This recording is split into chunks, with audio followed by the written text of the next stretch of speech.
spéciale. La classe politique ne décolère toujours pas. Hein. C'est vrai que la question de délégation spéciale continue d'être au cœur de tout ce qui se dit. Ouais. La classe politique ne décolère pas parce que c'est ce qui restait. Vous savez, aujourd'hui, c'est le président qui nomme à tous les emplois civils, à tous les emplois militaires.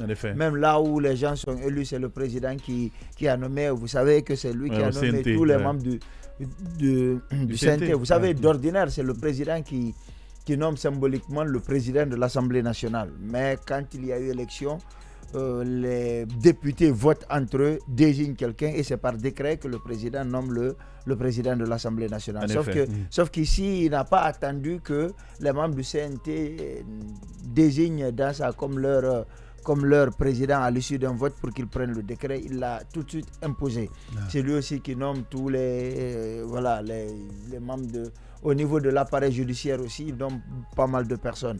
Vous savez que c'est lui qui nomme les gouverneurs. Aujourd'hui, c'est au gouverneur de nommer les chefs de quartier. C'est-à-dire que par ricochet, c'est le président qui nomme les chefs de quartier et les chefs de quartier et district. Ce qui restait, ce sont encore, ça fait partie des rares qui sont restés, ce sont les conseils communaux qui sont arrivés par vote. Sauf que leur mandat est arrivé à échéance et le président a dit, et il y a eu des annonces notamment du ministre de l'administration du territoire qui a dit qu'il va y avoir des délégations spéciales qui vont être installées un peu partout.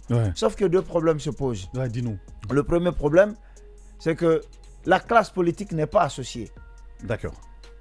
Alors que ces élections, ces délégations spéciales, pour la plupart, sont gérées par la classe politique, excepté quelques endroits où ce sont des candidats indépendants qui ont pour la plupart fini par devenir des hommes politiques qui sont en train de diriger.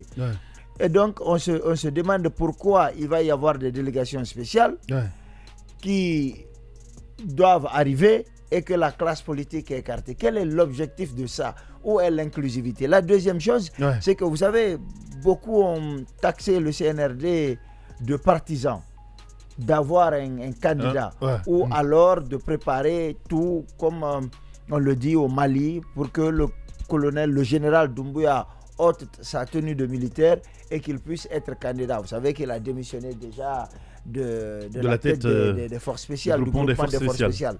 Donc on se dit qu'il pourrait être candidat. Et on sait que quand quelqu'un est candidat, les gouverneurs sont importants dans la magouille. Mais surtout les chefs de quartier, de district, les mairies, parce que c'est là-bas qu'on garde les urnes. Les chefs de quartier, c'est eux qui délivrent les, comment on appelle ça, les dérogations, comme on appelle lorsqu'on doit voter alors qu'on n'est pas... les votes par dérogation. Non, il y a un terme lorsque tu es dans un quartier, je l'ai pas, là. mais que tu ne peux pas voter là où tu es recensé, on te donne un papier qui te permet de voter par dérogation, un truc comme ça. Voilà, et c'est eux qui délivrent. Donc ça veut dire qu'aujourd'hui...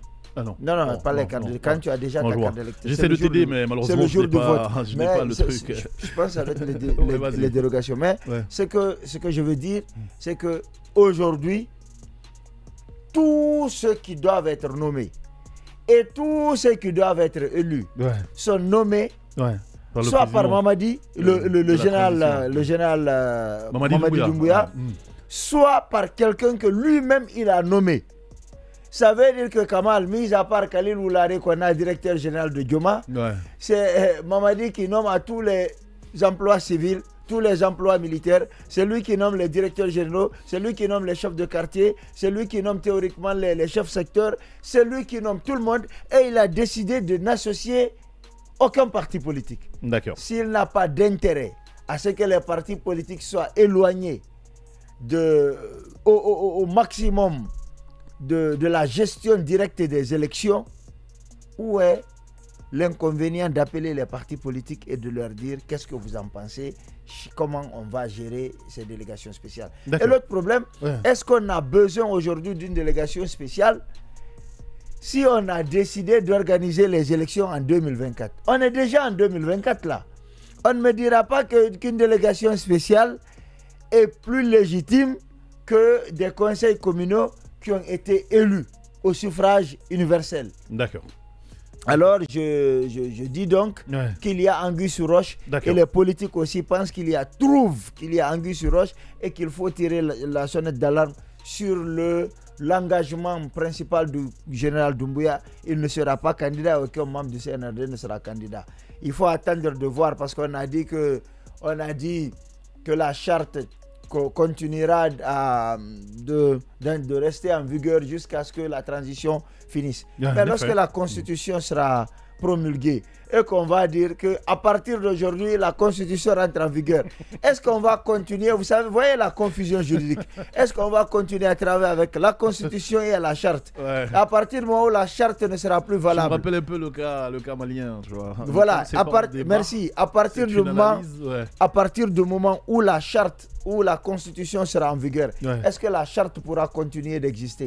Et si la charte n'existe plus, rapidement, et si la charte n'existe plus, c'est la constitution qui est valable.